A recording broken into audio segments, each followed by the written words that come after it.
Hello, good evening indeed, and many thanks for joining us here on Rwanda Television News. We hope you're having yourselves a very productive week. Now, top of our edition tonight, these are our headlines. In order to combat the effects of climate change, delegates of the East African Community member countries emphasize the necessity to build collaborative, sustainable initiatives, particularly given that these countries' financial capacity to address these issues is currently limited. Perpetrators of the genocide against the Tutsi are going to be trained before returning back to the community after finishing their sentences.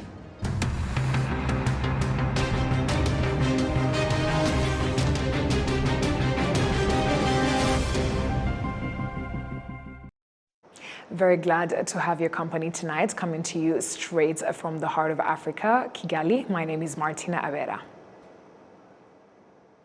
As we begin the edition of the news tonight, let us inform you that President Paul Kagame has met and held discussions with the visiting IMF Managing Director, Kristalina Georgieva. Their discussions are focused on ongoing fruitful partnerships. As one of the pilot countries of the Resilience and Sustainability Trust, Rwanda will access $319 million to support climate change initiatives.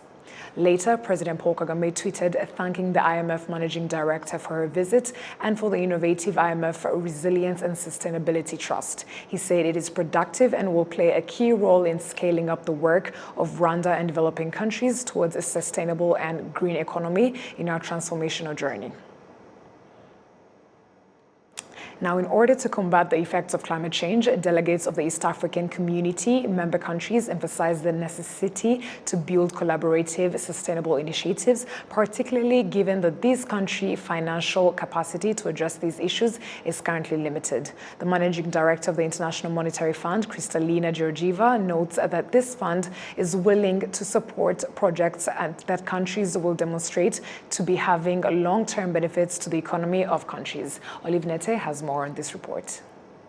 Discussions that joined the Managing Director of the International Monetary Fund, Kristalina Georgieva, who is on a 3-day working visit to Rwanda, and Ministers of Finance and Governors of Central Banks of the East African Community, discussions reiterated on the benefits of the Resilience Sustainability Facility, an instrument of the International Monetary Fund to support low and middle-income countries build resilience to external shocks by providing long-term affordable financing to address longer-term challenges. Delegates of member countries of the East African Community revealed some of the challenges facing the continent related to the effects of climate change. Like any other countries, South Sudan is an agricultural country, and maybe you have heard for the last 4 years we have been hit by flood, which is exactly opposite our colleagues in Kenya. Drought and flooding are almost the same, very disastrous, and they affect the economies negatively. You see, apparently, many of our people have been displaced from those areas which are flooded for the last 4 years. And agriculture has failed. Even our oil, which we depend on entirely, many oil fields are underwater, so we cannot now produce the oil. And this has affected our economy negatively.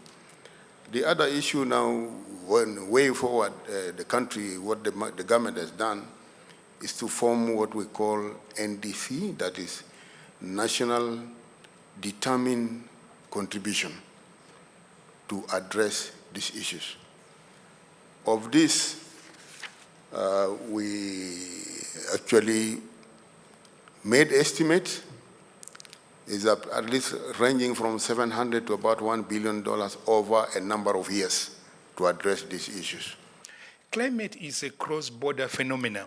So whereas we appreciate the national efforts to address climate, it's only helpful in as far as immediate needs are concerned. So take, for example, if you want to promote irrigation, you need to secure the water catchment area.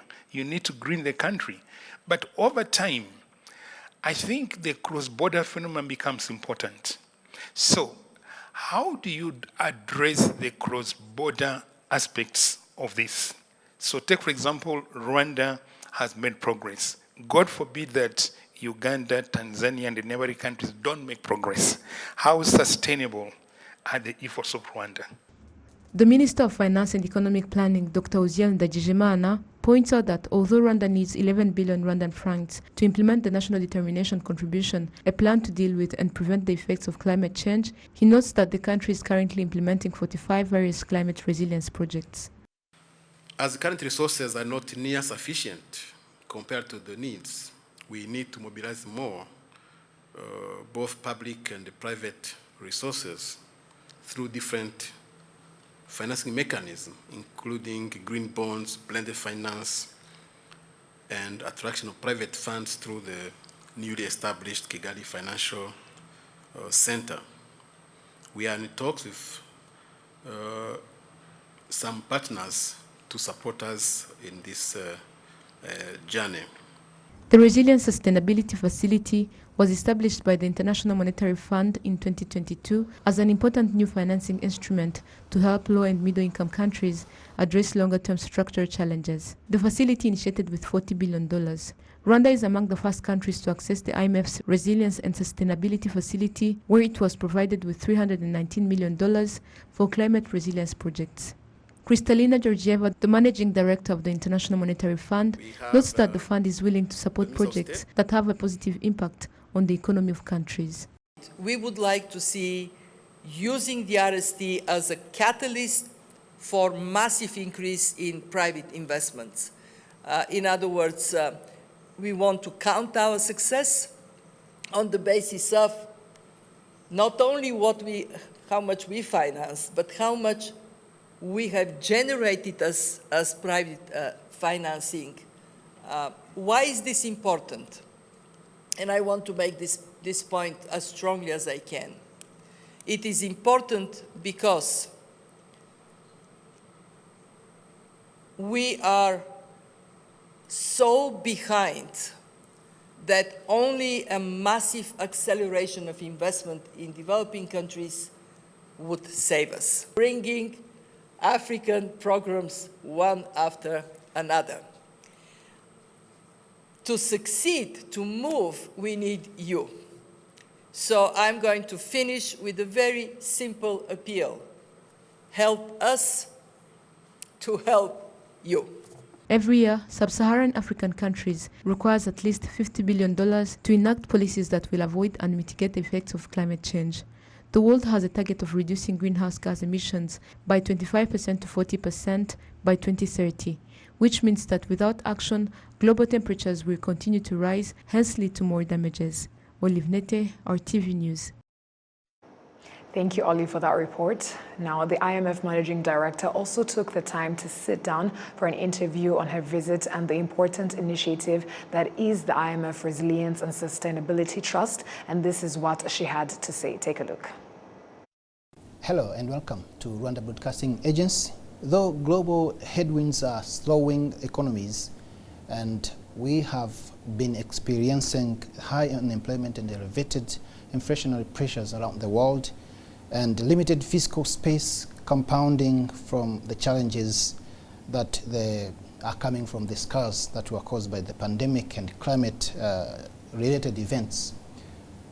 The government of Rwanda, the Rwandan Authority, have been implementing a sizable policy package to protect the most vulnerable against multiple shocks while steering the economy to protect the macroeconomic stability and advance their reform agenda under policy coordination instrument. In studio here, we have Kristalina Georgieva, the Managing Director of the International Monetary Fund, IMF. Thank you very much for honoring the invitation of RBA. Thank you for having me. Straightforward, the developing economies like Rwanda and other African countries have been facing a lot of shocks, various shocks, bien sûr. And such shocks are coming from the effects of COVID-19 and Russia's war on Ukraine. And they are also facing different problems that are coming from the climate calamities. So these problems are causing the economies and economic management to be very hard at the same time. Yet the poverty levels are projected to rise significantly, and some economies are in very challenging situations.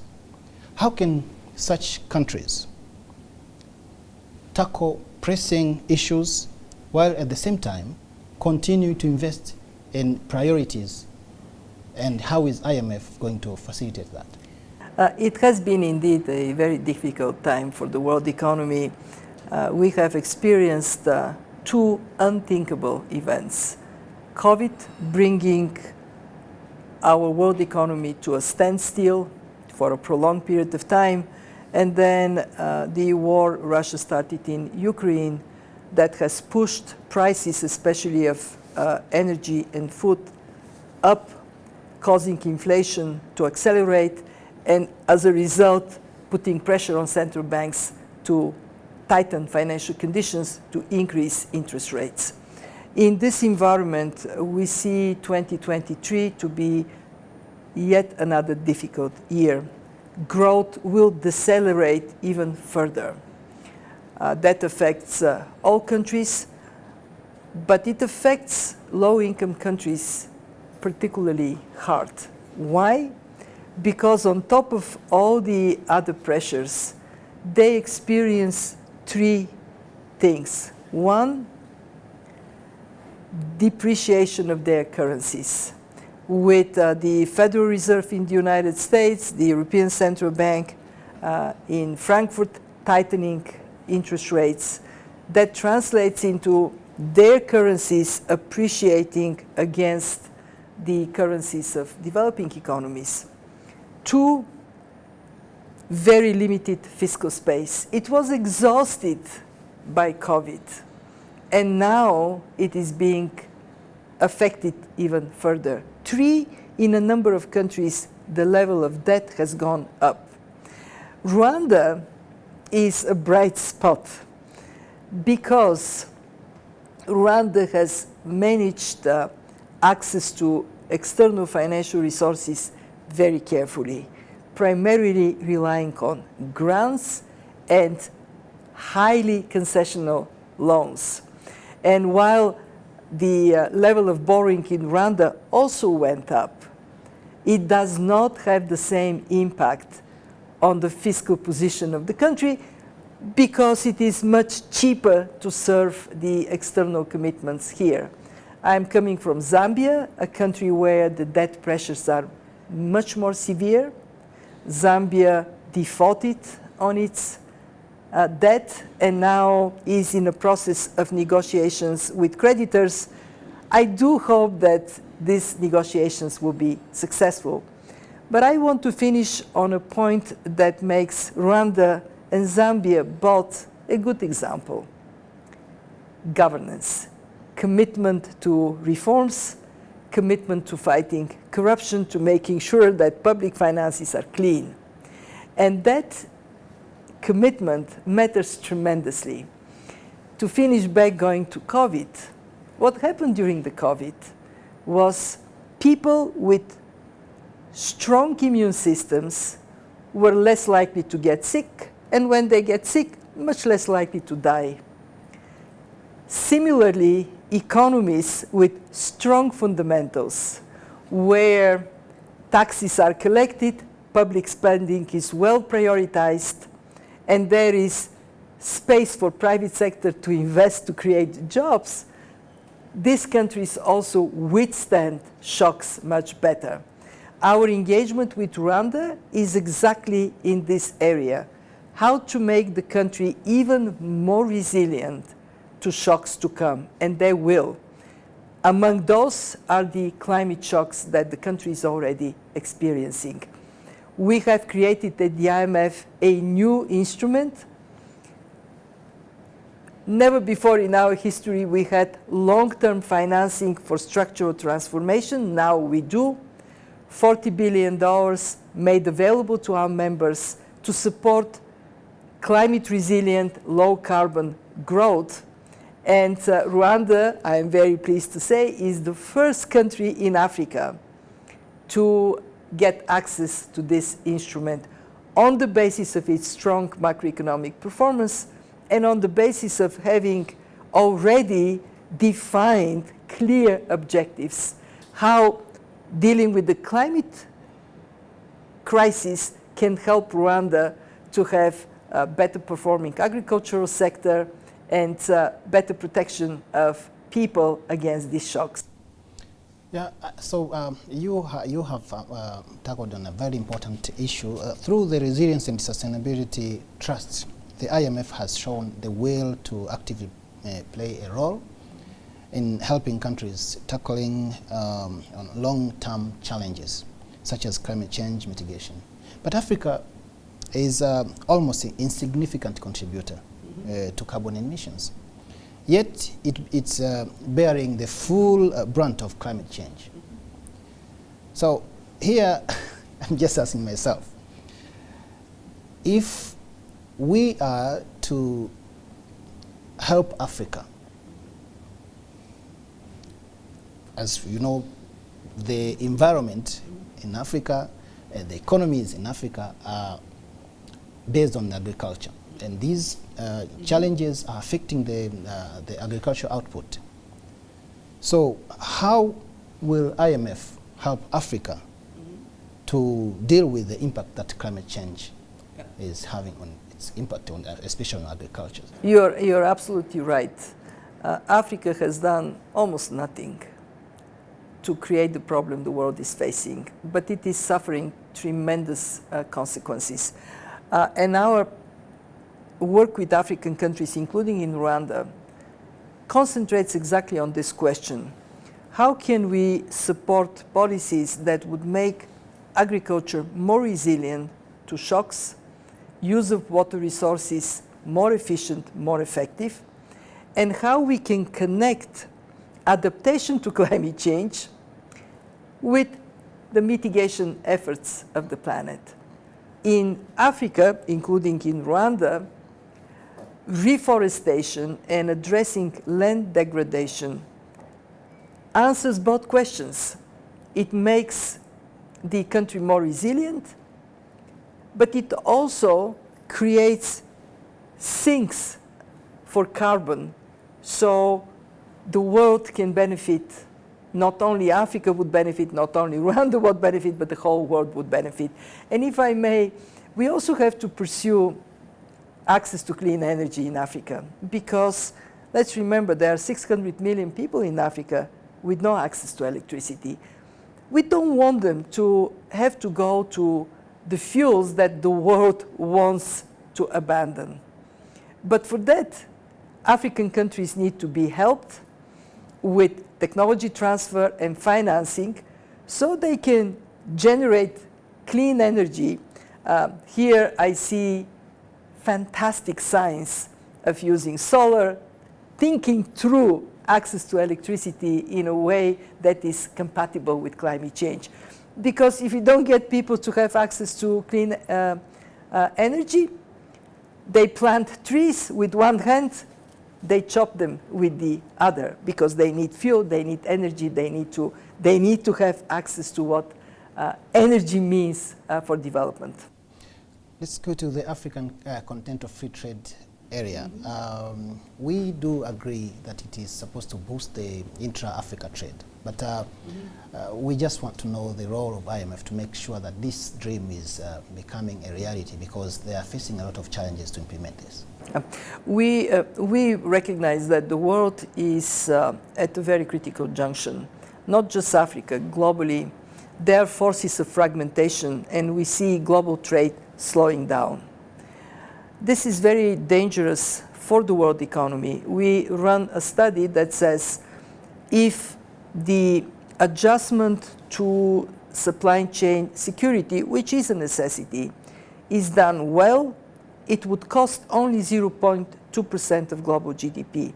If it is done badly, it would cost 7% of global GDP. This is $7 trillion wiped out.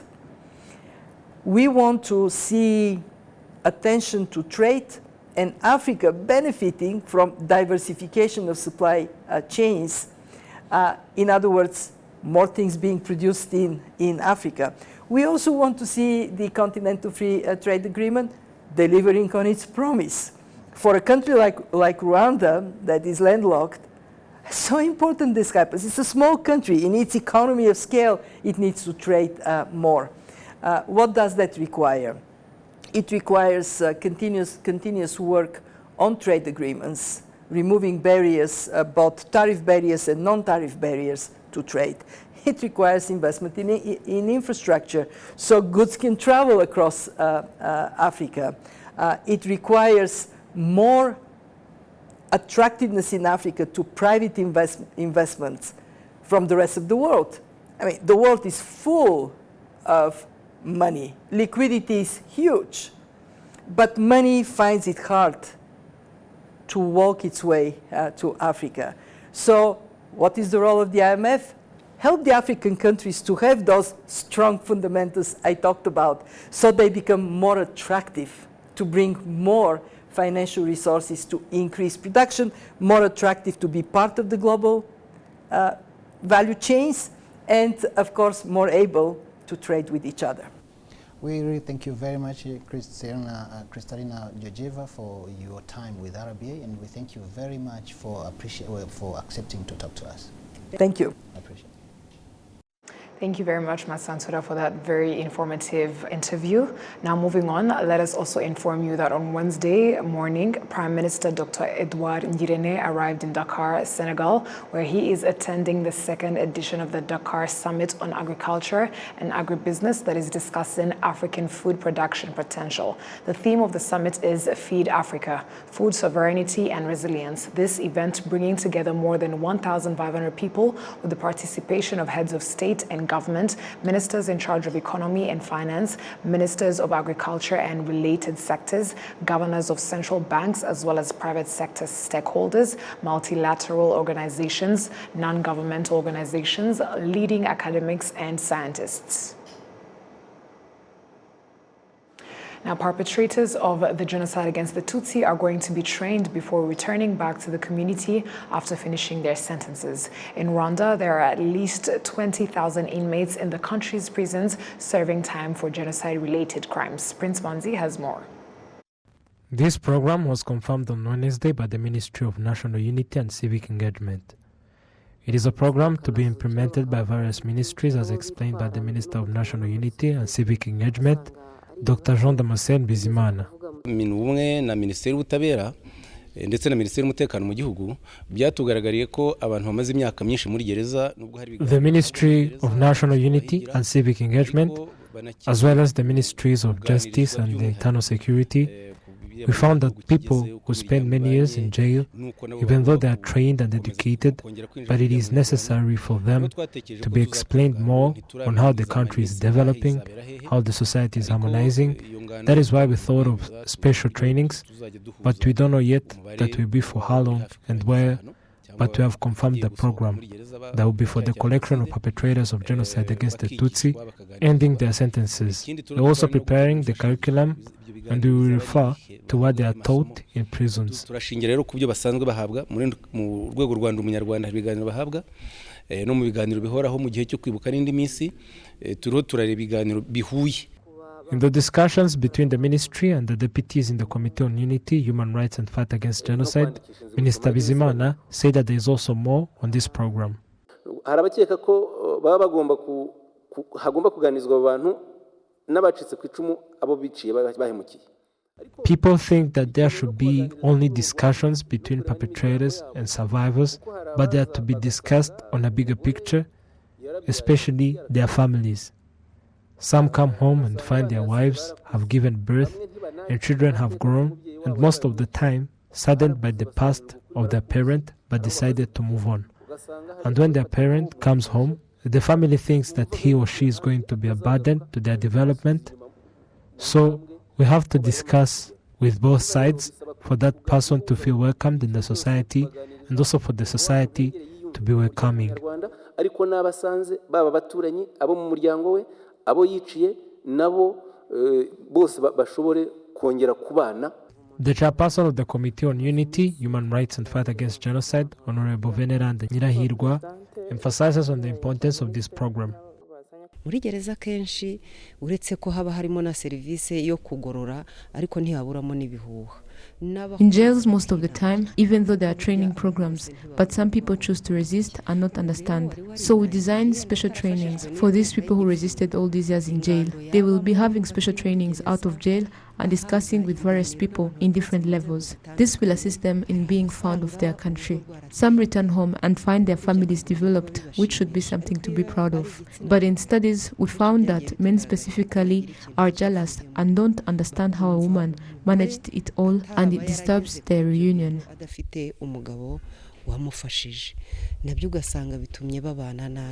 In Rwanda, there are at least 20,000 inmates serving time for genocide-related crimes, most of whom were sentenced to 30 years in prison and will soon be completing their sentences. Prince Manzi, RwandaTV News. Thank you, Prince Manzi, for that report. Effective this February, Rwanda's Ministry of Health will be integrating a software in the health sector whose main role is to assist doctors, nurses, and midwives in the quest to find employment. The ministry's permanent secretary implicitly pointed out that the scarcity and demand of healthcare workers eliminates the competition common in other domains of work. Applying for a job at the ministry is typically done by either sending the application documents via email or physically dropping them to the office, which according to him has its hindrances. Why we are embarking on that journey is the challenges that we are facing with the current manual system. If you look at the current manual system, whereby health professionals are actually not required to submit to go through competitive exams during their appointment. Reason being that we don't have enough on the market, and the ministry is almost able to employ all of them as soon as they qualify for employment. So how we do it to get the one to be employed is they are sending in the applications to the Ministry of Health. Some of them bring hard copies of the application documents, and during the COVID, they started even sending them through emails. And for the Minister of Health to decide on who to deploy, depending on the gaps at the different health facilities, we have to make phone calls for everyone to ask if they are ready to be deployed in a certain area. And this is actually taking a long time, delaying the process, and then having an impact on a timely service delivery at the facility level, as well as having sometimes people calling our human resource department asking for the status of the applications, with the risk of them actually some of them being misplaced or even passed unseen. The Ministry of Health's permanent secretary also expressed that once this technological enhancement is in full effect, allocating job positions to health workers will become easier and more instant, which will gradually contribute to quality of work they deliver. A digital platform whereby now the applications are going to be sent. First of all, it is going to start from the facilities. A health facility that is in need of a staff. Let's say a staff who is going to replace the one that resigned, or even a new staff. Then they are going to go into the system, put a request, and the district is going to see the request. Minister of Health is going to approve the request, and then it goes on public that this is a job offer whereby all qualified candidates can apply. As we are not required to go through recruitment exams, we shall continue to appoint people based on a first-come, first-appointed basis, whereby every first applicant who qualifies, who fulfills all the job requirements for that position will be appointed. The digital solution has a lot of advantages. Number one being that it is going to fast track the process, and we are going to get qualified staff at a very short time of period compared to what we used to use today when we are using a manual system. And again, we are going to have our applicants, they are going to have visibility to their application process. If your application has been approved, then you can see it. You don't need to come to the Minister of Health to trace your documents. You don't need to call the Minister of Health for a follow-up. You just have full visibility in terms of how many positions are vacant, in terms of how many existing applicants are ahead of you, so that you know if, for example, the health facility needs 2 nurses, and there are already 3 nurses that have made the application ahead of you. So you are sure you are applying number 3, and you are likely not to be selected, because if the following candidates fulfills all the requirements, they are going to be placed before you. So that visibility is going to increase our transparency, and is also going to increase to fast track the process to ensure health facility gets staff in the shortest time possible.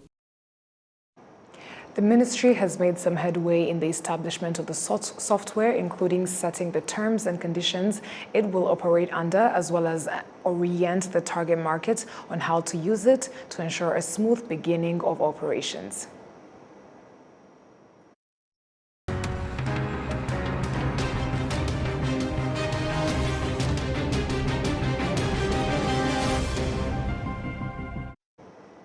And on behalf of the news production team and I, we do thank you for sticking with us on RTV News. Have a great night and stay safe.